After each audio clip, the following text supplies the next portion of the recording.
నమస్తే. Welcome to Suman TV. నేను మీ Suman TV Usha. చాలా మందికి వాళ్ళది ఏ రాసో తెలిసి ఉంటుంటుంది. ఇంకొంతమందికి నక్షత్రాలు 1, 2 పాదాలు అన్న విషయాలపైన కూడా అవగాహన ఉంటుంది. బట్ జాతకానికి సంబంధించి లగ్నం అనేది ఒకటి ఉంటుంది. దాన్ని బేస్ చేసుకొని మన జాతకం మొత్తం డిపెండ్ అయి ఉంటుందని కొంతమందికి మాత్రమే తెలుసు. సో, లగ్నాలకి సంబంధించి కూడా 12 రాశులు ఏ విధంగా ఉన్నాయో 12 లగ్నాలు ఉంటాయని చెప్తూ ఉన్నారు. ఒక్కొక్క లగ్నానికి ఒక్కొక్క విధంగా ఉంటుంది. అని కూడా చెప్తూ ఉన్నారు. వృషభ లగ్నం గనక మనం చూసుకుంటే ఏ విధంగా ఉంటుంది? అండ్ దాంతో పాటు వీళ్ళు ఏ ఏ పరిహారాలు చేసుకోవాల్సిన అవసరం ఉంటుంది? వీళ్ళకి కలిసొచ్చే అంశాలు ఏంటన్న వాటిపైన మనతో పాటు ఉమా దేవరకొండ గారు ఉన్నారు. ఆయన అడిగి తెలుసుకుందాం. నమస్తే ఉమా గారు. నమస్తే అమ్మా. చాలా మంది వృషభ రాశి వారికి వృషభ లగ్నం ఇలా అనుకుంటూ ఉంటారు. బట్ రాశి వేరు, లగ్నం వేరు. అది జాతకం చూసిన తర్వాత మాత్రమే తెలుస్తుందని చెప్తూ తెలుస్తుంది. ఉంటుంటారు. వృషభ లగ్నం వారికి గనక ఏ విధంగా ఉంటుంది అంటారు? వీళ్ళు ఓవరాల్ గా ఏ విధంగా ఉండే అవకాశం ఉంటుంది? ఏ ఏ అంశాలు కలిసొస్తాయి? మ్యారిటల్ లైఫ్ లో అయినా, హెల్త్ లో అయినా, లేదు అంటే రిలేషన్షిప్ లో అయినా? ఫస్ట్ ఆఫ్ ఆల్ మళ్ళీ చెప్తున్నానండి. రాశి వేరు, లగ్నం వేరు. ఎందుకనంటే రాశి అనేటువంటిది మీ జాతక చక్రంలో చంద్రుడు ఎక్కడుంటే ఆ రాశి మీ జన్మ రాశి అవుతుంది. అదేవిధంగా మీరు సూర్య ప్రమాణం ఆధారంగా ఏ సమయంలో జన్మిస్తే దాని అనుగుణంగా మీ యొక్క లగ్నం అనేది నిర్ణయించబడుతుంది. ఉదాహరణకి మీది వృషభ లగ్నం అనుకోండి ఇప్పుడు మాట్లాడుకున్నది. ఈ లగ్నం ఆధారంగానే మీ 12 భావాలు కూడా నిర్ణయించబడతాయి. ఏది పంచమ భావము, మీ సంతానం ఎంతమంది ఉండాలో చూడాలంటే ముందు లగ్నం ఏంటో తెలియాలి. ఫిఫ్త్ ఏంటో తెలియాలంటే ముందు ఫస్ట్ తెలియాలి కదా! సో, 12థ్ ఏంటో తెలియాలంటే ఫస్ట్ తెలియాలి. ఏదైనా లగ్నం అనేటువంటిది జాతకానికి చాలా ఆధారమైందండి. ఇక్కడ జన్మ లగ్నం నుంచి మనం వృషభ లగ్నం గనక అయితే కనుక వాళ్ళ క్యారెక్టరిస్టిక్స్ అలా ఉంటాయి. సో, వృషభ లగ్న జాతకులు జనరల్‌గా చాలా అందగాళ్ళు. మగవాళ్ళైనా, ఆడవాళ్ళైనా చాలా అందగత్తెలు. చూడ్డానికి మొహంలో చాలా కళ ఉట్టిపడుతూ ఉంటుంది. ఫేస్ వాల్యూ చాలా ఉంటుంది. వాళ్ళేదైనా అంటే ఫర్ సపోజ్ చాలా అదృష్టవంతులని గూడా చెప్పాలి.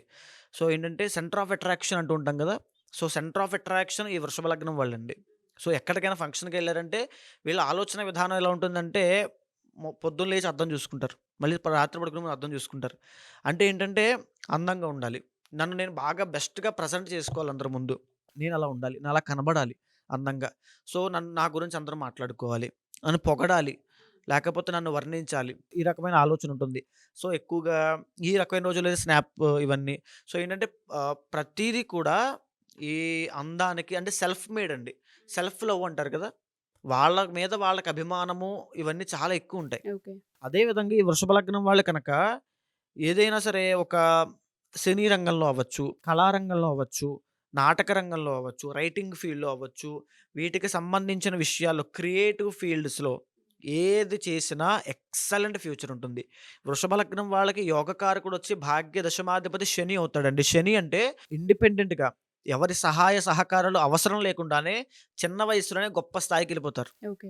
ఆ రకమైనటువంటి క్యాపబిలిటీ, పొటెన్షియల్, ఆ రకమైన శక్తి సామర్థ్యాలన్నీ వృషభ లగ్నం వాళ్ళకుంటాయి. వృషభ లగ్నంలోనే వృషభంలోనే చంద్రుడు ఉచ్చ స్థితి పడతాడు. సో, వీళ్ళకి ఎక్సలెంట్ లగ్జరీ లైఫ్ ఉంటుంది. ఎక్సలెంట్ జీవితంలో ఫన్ అండ్ ఎంజాయ్‌మెంట్ ఉంటుంది.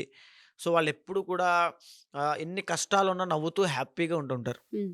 అంటే ఫర్ సపోజ్ ముఖానికి రంగేసుకునే ప్రతి కళాకారుడు కూడా ఈ శుక్రుడికి సంబంధించిన వాళ్ళే. సో, ఐదర్ వృషభ లగ్నం అవుతుంది, లేదా తులా లగ్నం అవుతుంది. ఓకే. సో, వృషభ లగ్నం వాళ్ళు ఎక్సలెంట్ ఫ్యూచర్ ఉంటుంది. సో, చంద్రుడు ఉంటాడు కాబట్టి వాళ్ళ ఎక్స్‌ప్రెషన్స్ కూడా చంద్రుడు ఉచ్చ స్థితి పడతాడు కాబట్టి వాళ్ళ ఎక్స్‌ప్రెషన్స్ కూడా చాలా అందంగా ఉంటాయి. చూడ్డానికి కూడా చాలా అందంగా ఉంటారు. అదే విధంగా ఎప్పుడైతే సెకండ్ అండ్ ఫిఫ్త్‌లో ఓనర్ అయ్యి బుధుడవుతాడో విద్య విద్య పరంగా వీళ్ళు మంచి బిజినెస్ మ్యాగ్నెట్స్ అవుతారు. వ్యాపారవేత్తలు. ఎందుకనంటే ఫిఫ్త్ అండ్ సెకండ్ లార్డ్ బుధుడవుతాడు కాబట్టి బుధుడు మంచి ఫలితాలనిస్తాడండి వీళ్ళకి. సో, వీళ్ళ జాతకంలో కనుక శని మహాదశ కానీ, బుధుడి యొక్క మహాదశ కానీ నడుస్తూ ఉంటే ఎక్సలెంట్‌గా ఉంటుంది. ఓకే. సో, వీళ్ళకున్నటువంటి ఒక శాపం ఏంటంటే లగ్న షష్టాధిపతి శుక్రుడవుతాడు కాబట్టి వీళ్ళకి యూరినరీ ట్రాక్ ఇన్ఫెక్షన్స్ కానీ, లేకపోతే మెన్‌స్ట్రువల్ ప్రాబ్లమ్స్ ఆడవాళ్ళకి, ఫెర్టిలిటీ ప్రాబ్లమ్స్ మగవాళ్ళకి ఇవన్నీ చాలా ఇబ్బంది కలిగిస్తాయండి. సో, గుప్త రోగములు అంటారు. బయటికి చెప్పుకోలేరు. సో, అలాంటి ఆరోగ్య సమస్యలు ఖచ్చితంగా ఇబ్బంది పడతాయి. అదే ఆడవాళ్ళైతే ఆడవాళ్ళలో ఆడవాళ్ళకి జెలసీ పెరిగిపోతుంది. సో, ఈ వృషభ లగ్న జాతకులను చూసి అందరూ ఏడిసేవాళ్ళే ఉంటారు. దిష్టి పెట్టేవాళ్ళే ఉంటారు. ఇదే ఉంటుంది వీళ్ళ పరిస్థితి. మగవాళ్ళైతే ఆడవాళ్ళ విషయంలో చాలా జాగ్రత్తగా ఉండాలి. వృషభ లగ్న జాతకులు ఎస్పెషల్‌గా ఆడవాళ్ళ విషయంలో చాలా ఆచితూచి వ్యవహరించాలి. వాళ్ళని ప్రేమించే విషయంలో, వాళ్ళతో స్నేహం చేసే విషయంలో అది ఎక్కడికైనా దారి తీయొచ్చు. అది తిరిగి తిరిగి మళ్ళీ మిమ్మల్ని ముంచేటువంటి స్థాయికి రావచ్చు. కాబట్టి వృషభ లగ్న జాతకులు ఎస్పెషల్‌గా చాలా జాగ్రత్తగా ఉండాలి. సో, వీళ్ళు బిజినెస్ మీద కాన్సంట్రేట్ చేయగలిగితే ఎక్సలెంట్‌గా ఉంటుంది. సో, వీళ్ళేంటంటే వృషభ లగ్న జాతకులు చాలా పొదుపరి. అంటే సేవింగ్స్ ఎక్కువ చేస్తుంటారు. బయటకేది చెప్పరండి. అన్నీ దాచేసుకుంటారు లోపలే. అన్నీ లోపల పెట్టేసుకోవడం, దాచేసుకోవడం, బయటకేం చెప్పకపోవడం, సంపాదించిందంతా లోపల పెట్టేయడమే. ఖర్చు పెట్టడం చాలా తక్కువ. చాలా తక్కువ. పక్కనోళ్ళతో ఖర్చు పెట్టించడం. ఇవన్నీ కూడా ఒక వృషభ లగ్న జాతకులకుంటాయి. అదే విధంగా ఇక తృతీయ స్థానము చంద్రుడవుతాడు కాబట్టి చతుర్థ స్థానము రవి అవుతాడు కాబట్టి తండ్రి. సో, వీళ్ళ యొక్క తల్లి, తండ్రుల యొక్క సహకారములు చాలా బావుంటాయండి. అంటే ఫర్ సపోజ్ వీళ్ళ మదర్, వీళ్ళ డ్యాడీ లాగా అంటే అక్కడ పరివర్తనం చెందుతుంది కాబట్టి వీళ్ళ డ్యాడీ వీళ్ళకి మంచి కేరింగ్ తీసుకోవడము. వీళ్ళ మదర్, వీళ్ళ ఫాదర్ లాగా మంచి ఆర్గనైజ్ చేయడము. ఇవన్నీ కూడా వృషభ లగ్న జాతకుల జీవితంలో ఉంటాయి. తల్లిదండ్రుల సహకారం చాలా బావుంటుంది. ఓకే. వృషభ లగ్న జాతకులు ఎదగడానికి వాళ్ళ తల్లిదండ్రులే బ్యాక్ ఎండ్ సపోర్ట్ ఉంటారు. అదే విధంగా ఇంకా సప్తమ స్థానం చూస్తే కుజుడవుతాడు. యూజువల్‌గా పెళ్ళైన తర్వాత మ్యారీడ్ లైఫ్ అంతా ప్రేమ, అభిమానాలతో, అనురాగాలతో ఉండేటువంటి అవకాశాలు ఉండవండి. ఏదో మెకానికల్ పెళ్లి చేసుకోవాలి 30 సంవత్సరాల దాకా ఎంజాయ్ చేస్తారు, పని చేసుకుంటారు, డబ్బు సంపాదిస్తారు, పేరు సంపాదిస్తారు, 30 సంవత్సరాల తర్వాత పెళ్లి చేసుకుంటారు. అంతే మొగుడున్నాడు, పెళ్ళాం ఉంది అంతే. ఆ రకంగానే ఉంటుంది. అదే విధంగా ఈ వృషభ లగ్న జాతకులకి ఇంకొక ఉన్నటువంటి ఇబ్బందేంటంటే అఫైర్స్ ఎక్కువుంటాయి. సో, ఈ విషయము ఖచ్చితంగా చెప్పి తీరాలి జాతకంలో ఉన్నటువంటిది కాబట్టి అఫైర్స్ ఎక్కువుండే అవకాశం చాలా ఉంటుంది. సో, ఇదే విషయం చెప్తున్నానండి. ఆడవాళ్ళ విషయంలో చాలా జాగ్రత్తగా ఉండాలని చెప్పాను గదా! అఫైర్స్ విషయంలో కనుక వృషభ లగ్న జాతకులు ఇరుక్కుంటే వాళ్ళ యొక్క గతి ఇంకా కేసులు, కోర్టులు, లిటిగేషన్స్ ఇలాగే ఎళ్ళిపోతుంది. కంప్లీట్ డౌన్‌ఫాల్ వచ్చేస్తుంది. సో, ఆడవాళ్ళ విషయంలో ముఖ్యంగా ఇలాంటి అఫైర్స్ విషయంలో ఆడవాళ్ళైనా, మగవాళ్ళైనా వృషభ లగ్న జాతకులు చాలా జాగ్రత్తగా ఉండాలి. ఇకపోతే అష్టమ లాభాధిపతి గురుడయ్యాడు. సో, వీళ్ళకేంటంటే యూజువల్‌గా ఆర్థికంగా వీళ్ళకి ఆశలెక్కువుంటాయండి. అంటే ఇందాక నేను చెప్పాను మీకు సెకండ్ హౌస్ ఓనర్ బుధుడవుతాడు కాబట్టి దాచేసుకోవడం ఎక్కువుంటుంది. సో, దేనికి దాస్తుంటారంటే ఏదో ఒక పెద్దది, ఒక పెద్ద బంగ్లా కట్టాలి, కొనేయాలి. ఒక పెద్ద కారు కొనాలి, దాంట్లో తిరగాలి. ఇలాంటి ఆశలెక్కువుంటాయి వీళ్ళ కోరికలు. దానికోసం కష్టపడతారు. దానికోసమే జీవితాంతం కష్టపడుతూనే ఉంటారు. కానీ దాన్ని పరిపూర్ణంగా అనుభవించలేరు. ఓకే. సో, ఇది కూడా జరుగుతుంది. అదే విధంగా వీళ్ళ జాతకంలో ఎస్పెషల్‌గా వృషభ లగ్న జాతకులకి భాగ్య దశమాధిపతి శని అవుతాడు కాబట్టి మహాయోగ కారకుడండి. శని ఎవరి జాతకంలో అయితే యోగాన్ని పడతాడో ఉదాహరణకి వృషభ లగ్నము, తులా లగ్నము. హ్మ్. ఈ 2 జాతకాల్లోనే శని యోగకారకుడు.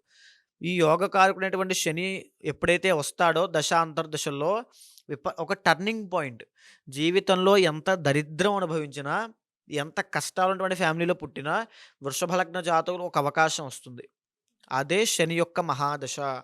ఉదాహరణకి ఆ శని ఏ అష్టమ స్థానంలో ఉన్నాడనుకోండి, అది అంత పని చేయకపోవచ్చు. అంటే ఉదాహరణ మీకెలా చెప్పాలి? వీళ్ళకి ఒక రూ. 1,00,00,000 ఇచ్చేటువంటి వ్యక్తి చాలా దగ్గరలో ఉన్నాడు. ఆయన రూ. 1,00,00,000 ఇచ్చి ఈయన్ని బాగు చేద్దామని చూస్తున్నాడు.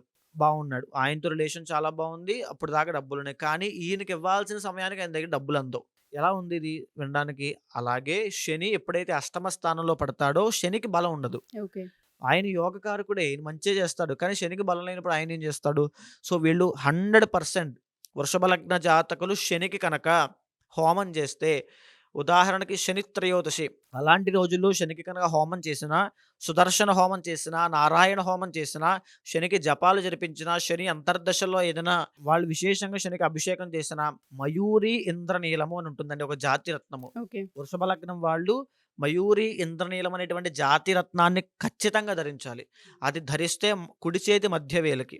అది ధరిస్తే ఒక 3 క్యారెట్లు దాటిన తర్వాత ఎంతైనా పెట్టుకోవచ్చు.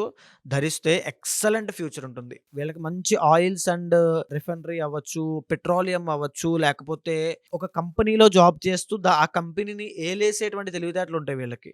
అలాంటి తెలివితేటలైనా రావాలంటే శని అనుగ్రహం కావాలి వీళ్ళకి. శని అందరికీ చెడ్డవాడు కాదు. వీళ్ళకి ఎక్సలెంట్‌గా ఫలితాలిస్తాడు కాబట్టి శనికి సంబంధించి మయూరి ఇంద్రనీలము 100% ధరిస్తే ఎక్సలెంట్ ఫ్యూచర్ ఉంటుందండి. డెఫినెట్‌గా అండి. సో, ఎవరైనా సరే వృషభ లగ్నం వారు కనుక ఈ వీడియో చూసినా, లేదా మాది లగ్నం ఏంటో తెలీదు, జాతకరీత్యా ఒకసారి కలవాలి అనుకుంటున్నాం అనుకున్నా డెఫినెట్‌గా మనల్ని అప్రోచ్ అవ్వచ్చు అంటారా? అవ్వచ్చు. లగ్నము జాతకంలో చాలా ఆధారం అండి. లగ్నం బట్టి మనం బ్లూ ప్రింట్ మొత్తం ఆ వ్యక్తి ఎలా ఉంటాడో, ఏం చేస్తాడో ప్రతీదీ చెప్పొచ్చు. సో, అదే విధంగా ఈ లగ్నం ఆధారంగానే జాతకంలో ఏ ఏ దోషాలున్నాయో కూడా తెలుస్తుంది. ఆ దోషాలకు ఎలాంటి పరిహారం చేస్తే యోగం కలిసొస్తుందో కూడా తెలుస్తుంది. ఉదాహరణకి ఇప్పుడు శని. ఎలా అయితే వృషభ లగ్నానికి శని ఎలా యోగకారకుడు అవుతున్నాడో, శనికి సంబంధించిన హోమం చేస్తే ఎక్సలెంట్ ఫ్యూచర్ ఉంటుందండి. ఓకే. డెఫినెట్‌గా ఎవరైతే మా ఈ వీడియో చూస్తూ ఉంటుంటారో, మీరు కనుక జాతకరీత్యా మీ లగ్నం ఏంటి, రాశి ఏంటి, నక్షత్రాలేంటి అన్న విషయాలపైన అవగాహన తెలుసుకోవాలి అనుకున్నా, లేదా ఒకవేళ జాతకరీత్యా లగ్నం తెలుసుకున్న తర్వాత పరిహారాలు చేయించుకోవాలనుకున్నా డెఫినెట్‌గా అప్రోచ్ అవ్వచ్చు. కింద స్క్రోల్ అవుతున్న కాంటాక్ట్ నెంబర్‌ని కాంటాక్ట్ చేస్తే ఉమా గారి టీమ్ మీకు పూర్తి వివరాలను అందిస్తారు. థ్యాంక్ యూ అండి. Thank you so much. నమస్తే అమ్మ.